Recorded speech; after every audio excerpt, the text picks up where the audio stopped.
యోహాను సువార్త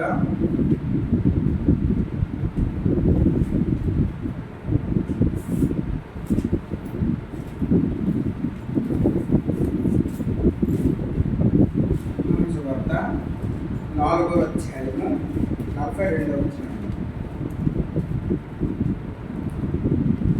అందరం కలిసి మా మట్టుకు మేము విని ఈయన నిజముగా లోకరక్షకుడని తెలుసుకుని నమ్ముచున్నామని. అలాగే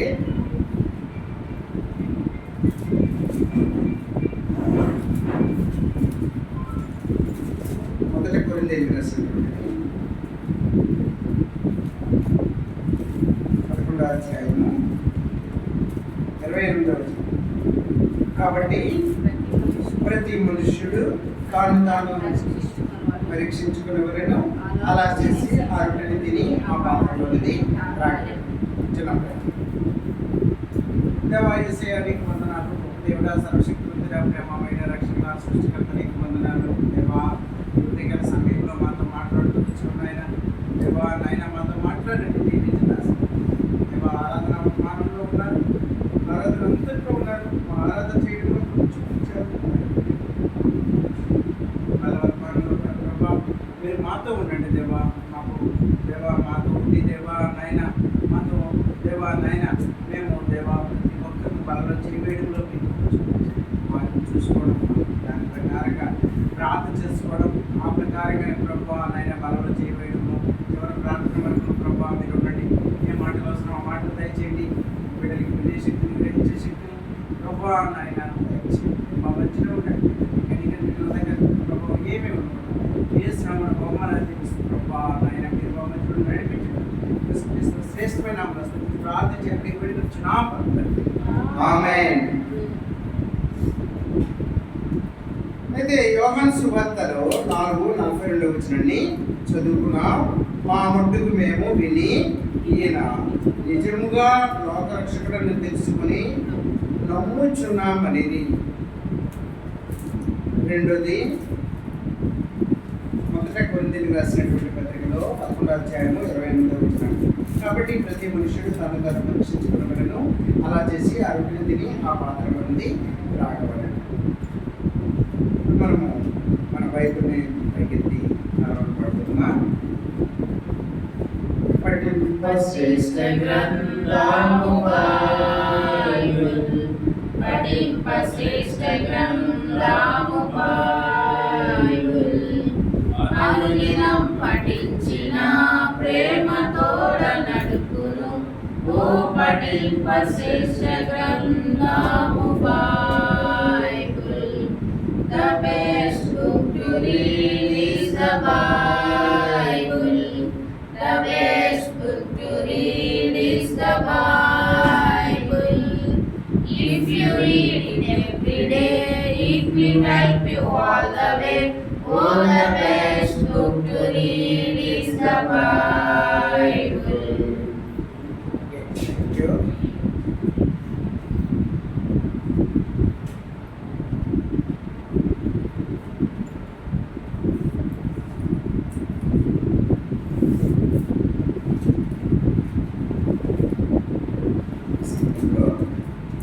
మత్తయి సువార్త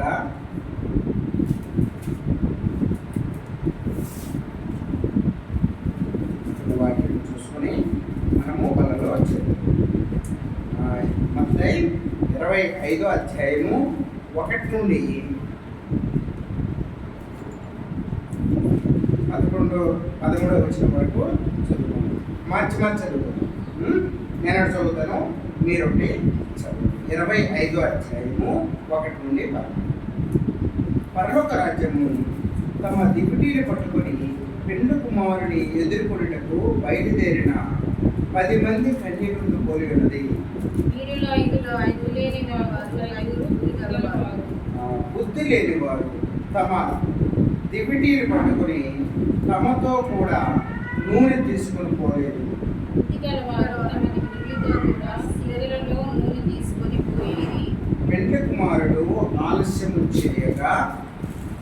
ఆలస్యం చేయగా వారందరూ కునికి నిద్రించుచుండేరి. అర్ధరాత్రి వేళ ఇదిగో పెళ్లి కుమారుడు అతనిని రండి రండి కేకలు వినబడెను. అప్పుడు ఆ కన్యకులందరూ లేచి తమ దివిటీలను చక్కపరిచిరి కానీ బుద్ధి లేని ఆ కన్యకలకు మా దివిటీలు ఆరిపోవచ్చున్నవి కనుక మీ నూనెలో కొంచెం మా తీయుడని బుద్ధి గల వారు కలిగిరి. అందుకు బుద్ధిగల కన్యకలు మాకును మీకును ఇది చాలదేమో, మీరు అమ్మువారి యొద్దకు పోయి కొనుక్కునుడని చెప్పింది. వారు కొనబోచుండగా పెళ్లి కుమారుడు వచ్చెను. అప్పుడు సిద్ధపడి ఉన్న వారు అతనితో కూడా పెళ్లి విందుకు లోపలికి పోయిరి. అంతటా తలుపు వేయబడిను. ఆ తరువాత తక్కిన కన్యకులు వచ్చి అయ్యో అయ్యో అయ్యా అయ్యా అయ్యా మాకు తలుపు తీయమని అడగగా అతడు మేము నిలుగునని మీతో నిశ్చయంగా చెప్పుచున్నానెను. ఆ దినమైనను గడి అయినను మీకు తెలియదు కనుక మెలకువగా ఉంటుంది.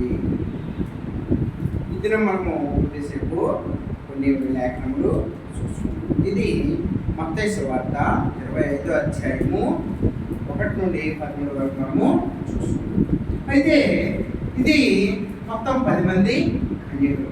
10 మంది కన్యకుల్లో 10 మంది బుద్ధి గలవారు, 5 బుద్ధి గలవారు, మిగతా 5 బుద్ధి లేనటువంటి వారు. మన జీవితం ఎలా ఉందో ఒకసారి మనము చూసుకున్నాం. మనము బుద్ధి లేనటువంటి వారు ఉన్నామా, లేదంటే బుద్ధి కలిగినటువంటి వారిగా ఉన్నామా? అసలు ఏంటి మన పొజిషన్ అనేది? పరలోక రాజ్యము తమ దివిటీలు పట్టుకుని పెండ్లి కుమారుని ఎదుర్కొనేటకు బయలుదేరినటువంటి 10 మంది కన్యకులను పోలి ఉంది. అది పరలోక రాజ్యం. మనం పరలోక రాజ్యానికి వెళ్ళేటప్పుడు పెండ్లి కుమారుడు వచ్చినప్పుడు ఆయనతో పాటుగా మనం వెళ్ళడానికి సిద్ధపాటు మనం ఎలా కలిగి ఉన్నాము అనేది ఈ 10 మంది కన్యకుల్లో ఎలా ఉన్నారు అనేది మనం ఒకసారి చూసుకుంటాం. వీరిలో 5 బుద్ధి లేనటువంటి వారట, మిగతా 5 బుద్ధి కలిగినటువంటి. అసలు బుద్ధి లేనటువంటి వారు ఎలా ఉన్నారు? బుద్ధి లేనటువంటి వారు ఏం చేశారు? అందరూ కూడా పరలోక రాజ్యానికి వెళ్ళాలని ఆశ.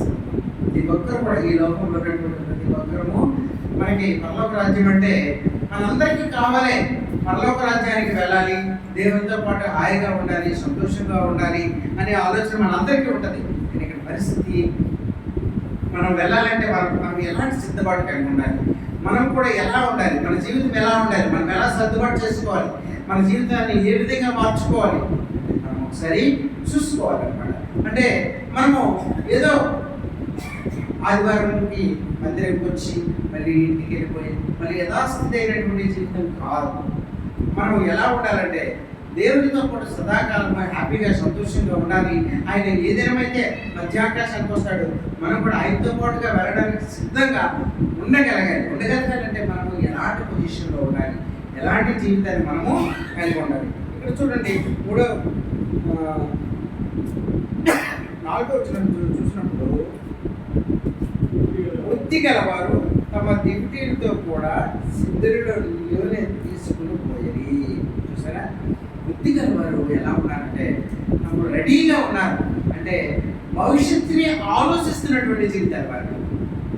భవిష్యత్తులో ఎలా ఉంటుంది, భవిష్యత్తులో నేను దేవునితో వెళ్ళాలి, ఆయనతో పాటు ఉండాలంటే నా జీవితం ఎలా ఉండాలి అనేది వాళ్ళు తెలుసుకుంటూ ఉన్నారు. అదే బుద్ధి లేనటువంటి వారు అవన్నీ వాళ్ళు తెలుసుకోలేకపోతా ఉన్నారు.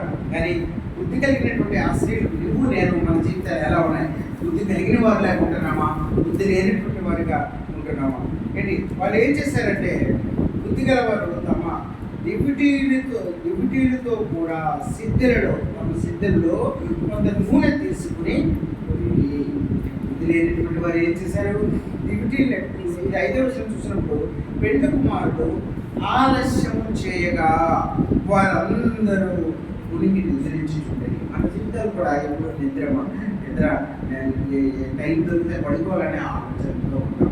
కానీ ఆ పెండ్లి కుమారుడు యేసు ప్రభు నిజంగా అసలు ఏ సమయంలో వస్తారో మనకి ఎవరికి తెలియదు. ప్రతి ఒక్కరూ సిద్ధపాటు కలిగి ఉండాలి. ఏంటి అయితే అర్ధరాత్రి వేళ ఇదిగో పెండ్లి కుమారుడు అతనిని ఎదుర్కొన్న రండి అని కేక వినపడింది. వినపడిన వెంటనే అప్పుడు ఏం జరిగింది? అప్పుడు ఆ కన్యకలందరూ లేచి తమ దివిటీలను చక్కపరిచిరి. కానీ బుద్ధి లేనటువంటి ఆ కన్యకలు మా దివిటీలు ఆరిపోతున్నవి కనుక మీ నూనెలో కొంచెం మాకు ఈడని బుద్ధి గలవని అడిగారు. అప్పుడు వీళ్ళు నిద్రమోహంతో లేచారు. ఎప్పుడైతే ఆ శబ్దం విన్నారో ఆ పెళ్లి కుమారుడు వచ్చేసాడు, రండి అందరూ సిద్ధపడటానికి రండి అనేసి ఆ కేక వినపడినప్పుడు ఆ అంతా పాటుగా వెళ్ళడానికి ఆ దివిటీలను పట్టుకుని రెడీ అయ్యి వెళ్ళినప్పటికీ ఈ బుద్ధి లేనటువంటి ఆ స్త్రీల యొక్క దివిటీలు ఆరిపోతా ఉన్నాయి. ఈ రాత్రి అంతా కాలుతూ ఉన్నాయి, అందరికీ కాలుతూ ఉన్నాయి. కానీ బుద్ధి కలిగినటువంటి స్త్రీలు ఏం చేశారు? తమతో పాటుగా సిద్ధిలో కొంత నూనె తీసుకొని వెళ్తూ వచ్చారు. బుద్ధి లేనటువంటి స్త్రీలు నూనె తీసుకొని వెళ్ళలే, వస్తారు అంటే వాళ్ళకి అంటే భవిష్యత్తు కాలం అనేది వాళ్ళు తెలుసుకోలేకపోతా ఉన్నారు. దేవుడు నేను మన జీవితాన్ని ఎలా చక్కబెట్టుకుంటున్నామా లేదా, మన జీవితాలు ప్రార్థనతో మనం రెడీగా ఉంటున్నామా లేదా, మనం చేసిన ప్రతి పాపాన్ని ఆయన దగ్గర ఒప్పుకుంటున్నామా లేదా అనేది మనము చూసుకోవాలి. అసలు ఈ జన్మకే మనం ఆయనతో పాటు ఉంటే చాలు అనుకుంటే మాత్రం అది చాలా తప్పు. 1 కొరింథీయులు ఒకసారి చూడండి. 1 కొరింథీయులు రాసినటువంటి వాక్యంలో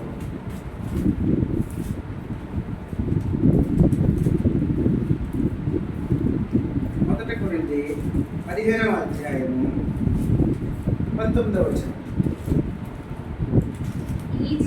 ఈ జీవిత కాలం మట్టుకే మనం క్రీస్తునందు నిరీక్షించిన వారమైన ఎడల మనుషులందరికంటే దౌర్భాగ్యులమైనందుకు ఈ జన్మకి మనకు చాలు, లేదంటే ఇప్పుడు మనకు చాలు, క్రీస్తు ఉంటే చాలు, అలా గడిపిస్తే చాలు అని అనుకుంటే అది చాలా దౌర్భాగ్యస్తుంది.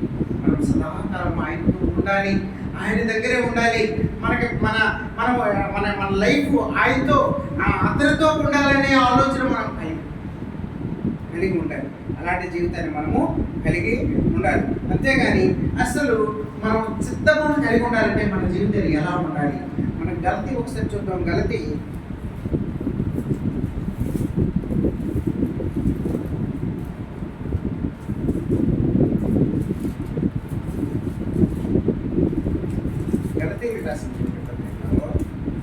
5వ అధ్యాయము 19వ వచనం.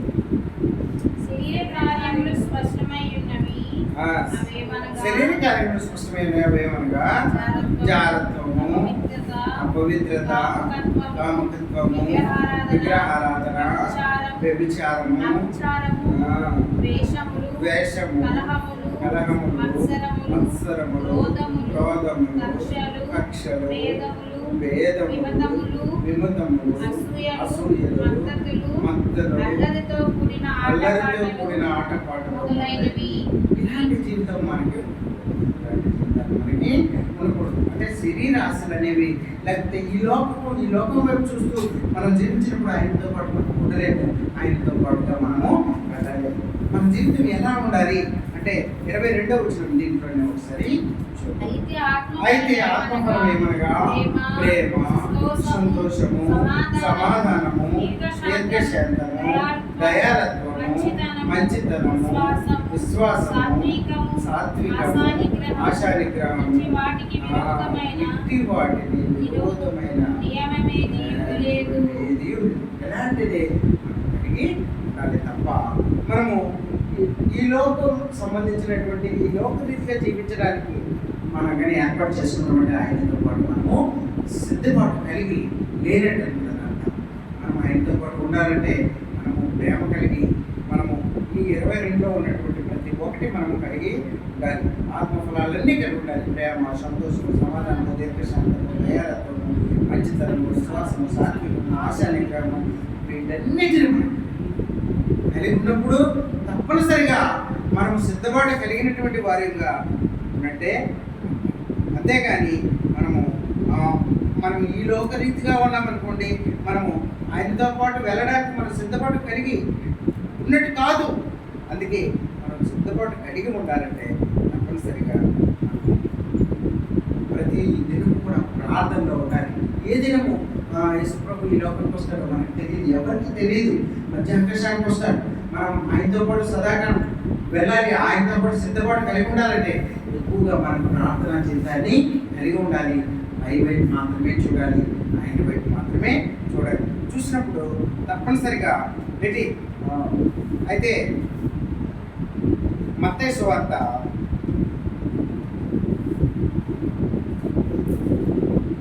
సరే మత్తయి సువార్త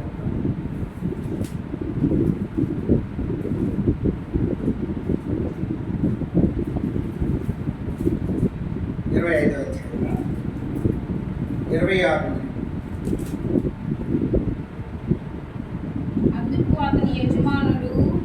అందుకు అతని యజమానుడు వానిని చూసి, సోమరుడైన చెడ్డ దాసుడా, నేను విత్తని చోట పోయేవాడును, చల్లని చోట కూర్చుకునేవాడని నీవు ఎరుగుదువా? అట్లయితే నీవు నా సొమ్ము సావుకారుడి యొద్ద ఉంచవలసి ఉండెను. నేను వచ్చి వడ్డీతో కూడా నా సొమ్ము తీసుకుని యుద్ధనే అని చెప్పి ఆ తలాంతును వాని యొద్ద నుండి తీసుకుని 10 తలాంతుల గలవానికి ఇయ్యుడి. అలాగా 30 వరకు కలిగిన ప్రతి వానికి ఇవ్వబడును. సమృద్ధి కలుగు లేని వారి యొద్ద నుండి కలిగినది తీసివేయబడును.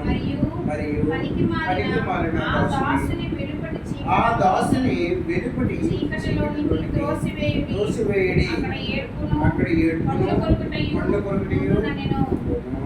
చూసారా, ఇక్కడ మనకి దేవుడు కొన్ని తలాంతులు ఇచ్చాడు, వాటిని మనము వినియోగించుకోవాలి. అంతేగాని మనము మన జీవితము ఎలా ఉండాలనేది చెప్తాడు. ఆ తలాంతులను వాని యొద్ద నుండి తీసివేసి 10 తలాంతులు గలవానికి ఇవ్వండి.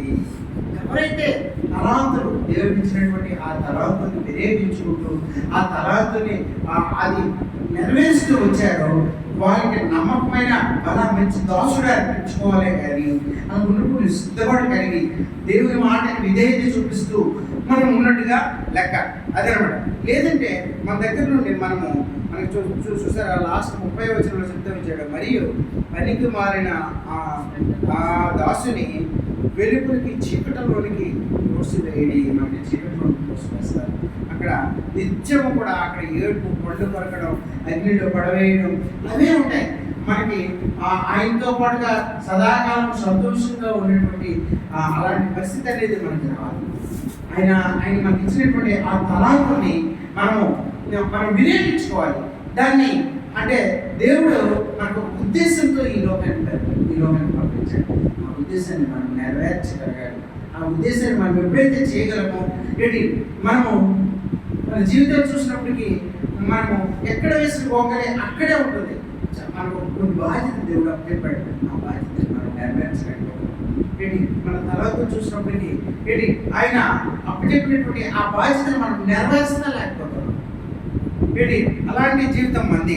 అయితే అలాంటప్పుడు మన పరిస్థితి ఎలా ఉంది అంటే మనకి దేవుడు ఆ పరలోకానికి వారసులుగా ఉన్నటువంటి మనల్ని మన పాపాలని దేవుడు ఒప్పుకున్నాడు. నేను కూడా పరలోకానికి వారసుడిని అని చెప్పుకున్నటువంటి మన జీవితాన్ని దేవుడి మీద మనం ఎలా ఉండాలంటే బాగా నమ్మకమైనటువంటి మంచి దాసుడా అలాగా.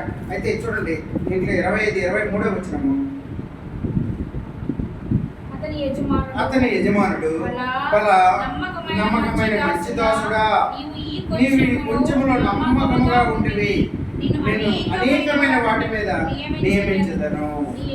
నీ యజమానుని సంతోషములో పాలు పొందుమని. మనం అలా ఉండాలి. మన జీవితం ఎలా ఉండాలంటే బలా నమ్మకమైనటువంటి మంచి దాసుడా. అతని యజమానుడు మన యజమానుడు మనకి ఎలా అనాలా? బలా నమ్మకమైనటువంటి మంచి దాసుడా, నువ్వు ఈ కొంచెంలో నమ్మకముగా ఉంటివి. మనం దేవుడికి కొంచెంలో నమ్మకంగా ఉంటే మనకి అనేకమైన వాటి మీద నియమిస్తాడు. అంతేగాని కొంచెంలో మనం నమ్మకంగా ఉంటుంది. ఇక్కడ కూడా ఈ పరిస్థితులు చూసుకున్నప్పుడు మనము ఒక యజమాని దగ్గర ఉన్నప్పుడు, లేదంటే మనము ఏ విషయంలో అయినా కొంచెంలో మనం నమ్మకంగా ఉండగలిగితే మనకి దేవుడు అత్యధికమైనటువంటి ఉన్నత దాని మీద మనల్ని నియమిస్తాడు. అంతేగాని కొంచెం నమ్మకం కోల్పోతే మన జీవితం అనేది వ్యర్థమైపోతుంది. అందుకే ఇక్కడ చెప్తున్నాడు, అతన్ని చూసి ఆ యజమానుడు, బలా నమ్మకమైన మంచి దాసుడా, ఇవి కొంచెంలో నమ్మకంగా ఉంటేవి నేను అనేకమైన వాటి మీద నీ యజమానుని సంతోషంలో నువ్వు కూడా పాలు పంచుకోమని. మనం కూడా అతనితో పాటు పాలు పంచుకోవాలి అంటే, అతనితో పాటు సదాకాలం ఉండాలంటే మనము నమ్మకంగా ఉండాలి. అతను ఒక ఉద్దేశంతో మనల్ని ఏర్పాటు చేస్తున్నాడు. ఒక ఉద్దేశంతో తల్లి గర్భంలో పడకముడిపే ఆయన ఏర్పాటు చేస్తున్నాడు. ఈ భూమి పునాదులు వేయబడకముడిపే మనల్ని ఏర్పాటు చేసుకున్నటువంటి ఆ దేవుడు అతని రాకడ కొరకు మనం ఎదురు చూసే వారిగా ఉండాలి. ఈ లోకంలో నమ్మకంగా ఉండాలి. బలా నమ్మకమైనటువంటి మంచి దాసుడా, ఇది ఈ కొంచెంలో నీవు నమ్మకంగా ఉన్నావు, నీకు ఇంకా ఇంకా ఇంకా ఇంకా వీటి మీద నీకు నేను ఏర్పాటు చేస్తాను అనే విధంగా ఉంటారు. కానీ నీకు ఇక్కడ చెప్పినట్టుగా ఇతన్ని చీకట్లో తోసివేయండి, వెలుపటికి చీకట్లోనికి తోసివేయడి, అక్కడ ఏడుపులు పండు గురికే ఉన్నాయి. అలాంటి దాంట్లో మనం కూడా అనిపిస్తుంది. అక్కడ కన్యకులు చూసినప్పుడు ఆ కన్యకులు ఎలా ఉన్నారు? ఆ కన్యకులు నమ్మకమైనటువంటి, అంటే వాళ్ళు ముందు సిద్ధపడి కలిగినటువంటి కన్యకులు వాళ్ళు సిద్ధులు నూనె తీసుకుని వెళ్ళారు. మిగతా 5 వాళ్ళు ఏం తీసుకుని వెళ్ళే, వాళ్ళు కేవలం ఆ దివిటీలు మాత్రమే పట్టుకుని వెళ్ళారు. దివిటీలు ఎంతసేపు కాలుతాయి?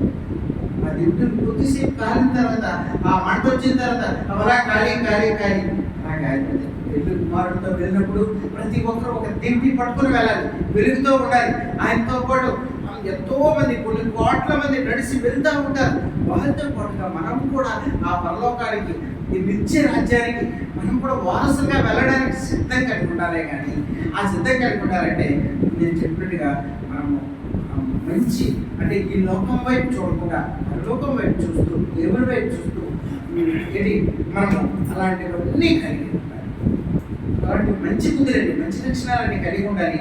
దేవుళ్ళు అంటే నమ్మకమైనటువంటి వారిగా పరిస్థితి మనకు అప్పచెప్పినటువంటి ఆ తలాంతుని దేవుడు అప్పచెప్పి మనకి బాగా మంచి దాసుగా అని అనిపించుకునే విధంగా అలా ఉన్నప్పుడు తప్పకుండా దేవుడు ముందు మన హృదయాన్ని సిద్ధపరచడానికి ఉండాలి. సామెత చూడండి, సామెతని 20 ఒకసారి.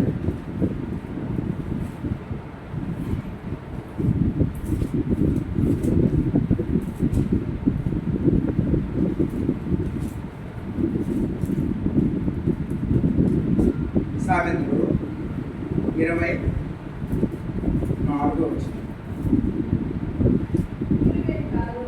విత్తివే కాలమున సోమరిధనుడు, కోతకాలమున పంట కూర్చేవాడు విచారించడు.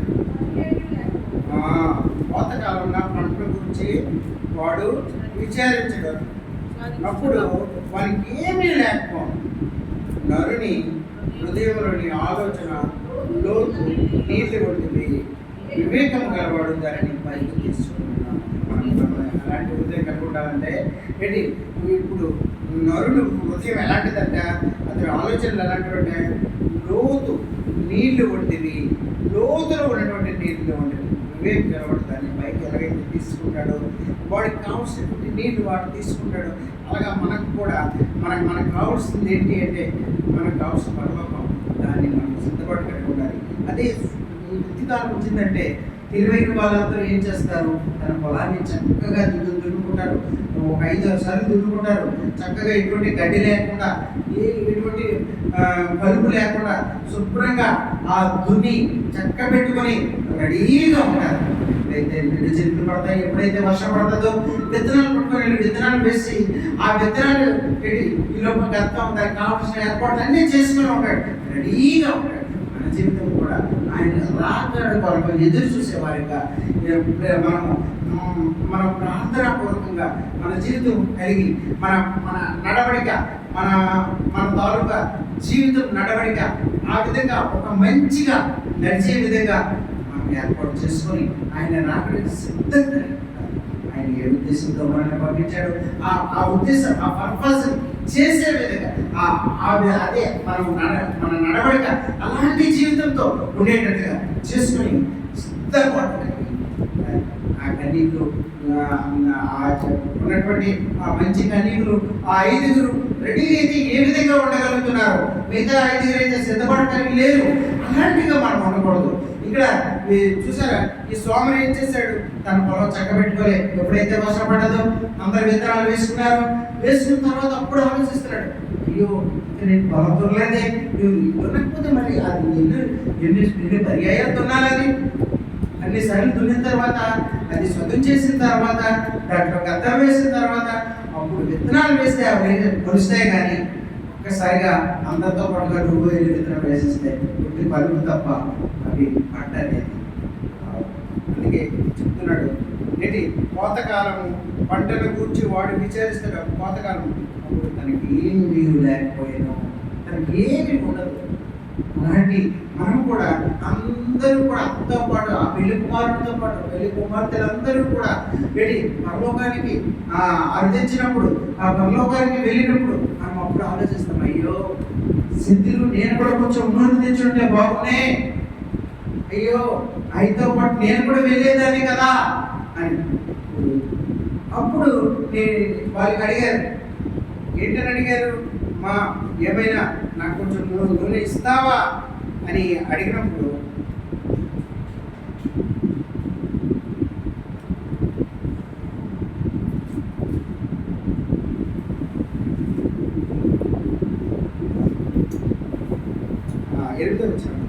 బుద్ధి లేని ఆ కన్యకులు మా దివిటీలో ఆరిపోతున్నాయి కనుక మీ ముందు కొంచెం మాకు ఈడని బుద్ధి గలవారిని అప్పుడు అడిగారు. అప్పుడు అడిగింది ఏం ప్రయోజనం ఉంది? అమ్మా మీ దగ్గర కొంచెం నూనె ఉంటే మా బుద్ధికి ఇవ్వండి అనేసి అడిగినప్పటికీ అందుకు బుద్ధి గల కన్యకులు, మాకును మీకును ఇది చాలదేమో, మీరు అమ్మవారి ఎదుగు పోయి కొనుక్కున్నాడని చెప్పి సజెషన్ ఇచ్చారు, సలహా ఇచ్చారు. మీరు కూడా ఎవరైతే అమ్ముతున్నారో వాళ్ళ దగ్గరికి వెళ్ళి కొనుక్కోండి, ఇది మీకు ఇస్తే మీకు చాలదు, మాకు బుద్ధి వెళ్ళినటువంటి స్త్రీలు ఆ విధంగా ఉంటారు. అలాంటి సిద్ధపాటు కలిగి ఉంటారు. మనం కూడా ఇది పరలోక రాజ్యంగానే కాదు, కానీ ప్రతి విషయానికి ఇది మనకి దర్శనమే. ఈ లోకంలో ఉన్నంత కాలం మనం సిద్ధపాటు కలిగి ఉండాలి. ప్రతి విషయానికి కుటుంబ వ్యవహారాలు అవ్వచ్చు, కుటుంబ వ్యవహారం భవిష్యత్తులో ఎలా ఉంటుందో చెప్పలేము, ఎవరికి అనారోగ్య పరిస్థితులు ఉంటాయి. మనం సిద్ధపాటు కలిగి కాస్త మన జీవితంలో సంపాదించినటువంటి 2 డాలు వేరే చేసుకోవచ్చు. ఏంటి ఆ దినము అనారోగ్య పరిస్థితుల్లో మన పిల్లలు ఉన్నప్పుడు మనం ఎక్కడికో వెళ్ళి, అమ్మా మీ దగ్గర ఏమైనా ఉంటే నాకు కొంచెం డబ్బులు ఇస్తావా, పంపిస్తావా అని అడిగితే ఆ సమయంలో ఎవరు ఇవ్వరు. చాలా అంటే ఇదేంటంటే సిద్ధపాటు అనేది ప్రతి విషయానికి మన జీవితంలో మందిరం రావడానికి కూడా మనం ముందే దేహాన్ని లేచి మన పనులన్నీ చక్కబెట్టుకుని రెడీగా రావడానికి సిద్ధపడ్డాడు. అంతేగాని మనం మందిరికి రావడానికి అదే టైం చేసుకుంటూ నిజంగా అది కొద్దిగా మేము కూడా అలాంటి పరిస్థితులు బ్యాగ్ వెళ్ళాలని ఎంతో ఆలోచిస్తుంటాం. ఆ రోజు అపవాది ప్రభావాలు మనపైన, ఎందుకంటే ఎవరు లేరు, మేము బ్యాగ్ వెళ్ళాలన్నప్పటికీ ఇదే మాదిరి అర్జెంటుగా నేను వెళ్ళిపోవాలని కమిషనర్ వెళ్ళిపోవాలి ట్రై చేసేసరి తీసుకెళ్ళి బండి ఎక్కించినప్పటికీ అక్కడ నుండి మళ్ళీ ఫోన్, వాళ్ళ ఫ్రెండ్స్ అందరూ మేము ఎవరు వెళ్ళలేదు, సాయంత్రం వస్తాం మళ్ళీ ఫోన్, మీరు రైల్వే నాకు తీసుకొని రైల్వే. అసలు యాక్చువల్గా మేము బయలుదేరితే చాలా వేగం 8 కల్లా ఎక్కుంటారు. ఆ సిద్ధపాటు ప్రార్థనా పూర్వకంగా మనం సిద్ధపాటు కలిగినప్పుడు కూడా పెడతాడు. అయితే ఇక్కడ చూసారా, ఈ బుద్ధి కలిగినటువంటి స్త్రీలు, బుద్ధి లేనటువంటి స్త్రీ పరిస్థితి. అందుకు పాపం వాళ్ళు ఎవరే ఆ దింటులు అప్పటికి వీళ్ళు ఆరిపోతూ వస్తాయి, ఏంటి వాళ్ళు వెలుగుతూ ఉన్నాయి, ఇంకా వాళ్ళు నూనె పట్టుకునే ఉన్నారు. ఇంకా వాళ్ళు సిద్ధిలో ఉన్నటువంటి ఆ నూనె ఆ దింటిలో వేసి వాళ్ళు ఆ పెళ్లి కుమారుడితో పాటుగా లాస్ట్కి వాళ్ళ పరిస్థితి ఏమైంది? 9వ వచనం చూసినప్పుడు, అందుకే బుద్ధి గల కన్యకుడు, మాకును మీకును ఇది చాలదేమో, మీరు అమ్మవారి ఎదుగు పోయి కొనుక్కురుడని చెప్పారు. ఏంటి వారు కొనబోచుంటారు, వెళ్ళారు, పాపం కొనడానికి వెళ్ళారు, అప్పుడు సిద్ధపాటు కలిగి వెళ్ళారు. పెండు కుమారుడు వచ్చాడు. అప్పుడు ఏంటి సిద్ధపడి ఉన్నవారు అతనితో కూడా పెళ్లి విందుకు లోపలికి వెళ్ళిపోయి అతనితో పాటు ఎవరైతే ఇంటికి పట్టుకొని రెడీగా ఉన్నారో అతనితో పాటు లోపలికి అయితే వాళ్ళు వెళ్ళలేకపోయారు. ఎందుకంటే వాళ్ళు సిద్ధపాటు కలిగి లేరు. వాళ్ళ దింటిలు ఆరిపోతా వచ్చాయి. వాళ్ళు నూనె కొనుక్కోవడానికి వెళ్ళినప్పటికీ ఆల్రెడీ బిడ్డ కుమారుడు వచ్చి అతనితో పాటుగా ఈ 10వ వచనం చూసినప్పటికీ అంతటా తలుపు వేయబడిన తరువాత దగ్గర కన్యకుడు వచ్చి అయ్యా అయ్యా అయ్యా మాకు తలుపు తీయమని పెడుతున్నారు. అయ్యా తలుపు తీయండి, మేము కూడా వచ్చేసాము, మేము బయటి నూనె అయిపోయింది, ఆ నూనె కొనుక్కోవడానికి వెళ్ళాము, అయినా వచ్చేసాము అని చెప్పేసి కేకలు వేసిన లాస్ట్కి వాళ్ళకి ఏంటి సమాధానం వచ్చిందంటే 12వ వచనం అతడు మేము మెరుగునని మీతో నిశ్చయముగా చెప్పుతున్నాం, మీరెవరో నాకు తెలియదు అని చెప్పేసాడు. మీరెవరో నాకు తెలీదు అని చివరికి చెప్పేశాడు. ఆ దినమైనను గడియనను మీకు తెలియదు కనుక మెరుగుగా ఉండి ప్రార్థనలో ఉండి సిద్ధపడతాడు. మాట్లాడుతూ వచ్చాడు. సిద్ధపడగలిగి ఉండాలి. అది నిజంగా ఎందుకంటే మనం అంతవరకు వచ్చి మన జీవితం ఆయనతో పాటు ఉండాలనే ఆలోచనతో వచ్చి ఆయనతో పాటు సదాకాలం ఉండాలని ఆయనతో పాటు సిద్ధపాటు కలిగి ఉండి ఎన్నో కష్టాలకి ఎదుర్కొంటూ శోధనలు ఎదుర్కొంటూ బాధలు ఎదుర్కొంటూ మన జీవితాన్ని చక్కబెట్టుకుంటూ ఈ దినం ఆయనతో పాటుగా ఉండాలనే ఆలోచనతో వచ్చినప్పుడు సంరక్షణలో ఆయనతో పాటుగా మనం పెళ్లి విధికి వెళ్ళకపోయినప్పుడు మనం ఎంత బాధపడాల్సి వస్తారు. మన జీవితము ఏ రోజు ఆధారమే ఎప్పటికప్పుడే సిద్ధపాటు కలిగి ఉండాలి. మనం చేసినటువంటి పనులన్నీ దేవుడి దగ్గర ఒప్పుకొని మన ప్రతి పాపాన్ని మనం కడిగి మనము పవిత్రుడిగా ఉంటూ ప్రార్థనాపూర్వకంగా ఆయనతో ఎదురు చూసేవాడిగా ఉన్నప్పుడు మనం కూడా ఆయనతో పాటు సదాకాలంగా ఉండగలము. మనం కూడా విధికు ఆయనతో పాటుగా వెళ్ళగలము. మనల్ని ఏమవుతుంది